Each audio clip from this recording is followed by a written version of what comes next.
হে ঠাকুর, জীবন পথে চলতে গিয়ে,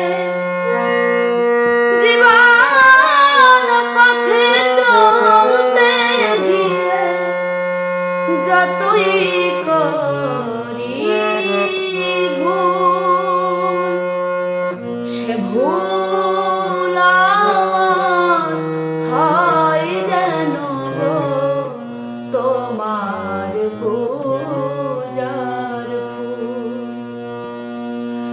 সে ভুল আমার হয় যেন